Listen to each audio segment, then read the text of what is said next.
Doula Terry here. I wanted to talk about this. I attend a lot of inductions here in New York City as a birth doula of many years. It's a great question, and I would start with check in with your care team, because the truth is there's going to be a wide variety of approaches, styles, and protocols for your specific induction. One of the things you need to know is it will be impacted, right? Decisions will be made based on what your cervix is or is not doing on that very day that you started. It doesn't really matter what the cervix is doing right now. It matters what it is doing that day, and that will inform some of the decisions. I want to just go over kind of a couple basic things, and then you'll have a good basis for talking with your care providers about what to expect. One is cervical softeners, and those are hormonal, and they're going to be in the form of something called either Cytotec or misoprostol, or something called Cervidil. All of those are not necessarily going to start labor. They can, but it's not typical. And they are there as precursor hormones just to sort of start your body moving. The next thing that may be on the list for you could be a balloon.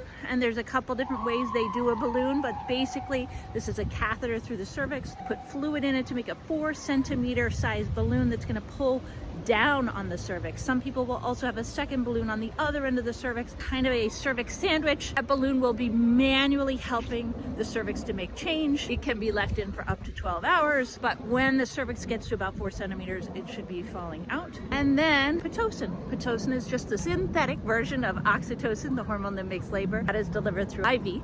IV Pitocin is going to be titrated at a rate that is appropriate for you, I would hope. And the nurse is in charge of that. So they start low and they raise it until you're 2 to 3 minute apart contractions. And then you hang out there and hopefully till you have a baby. And then another big part of induction is them breaking the bag of water for you. And they're going to break the bag of water to try to stimulate your own hormones getting in the game, because that amniotic sac carries a lot of your hormones, and also to help the baby's head move down onto the cervix and put pressure. If it's an elective induction and it's just taking a long time and you've been there a while, days for some of you, and the water bag has not been broken, know that you still have time to say thanks but no thanks and go home and try again another time. Maybe you're just not ready. Once the bag of water is broken, however, that option goes off the table. Here in New York, inductions are expected to take, once they start, 24 hours, 32 max for a first timer. We do not, as far as I know, and in my experience, many inductions, we don't do inductions for 2 and 3 days anymore. Some of that was happening early in my career. I do know that many of you have 2-3 day long inductions around the world and around the country. You're going to check in with your care provider.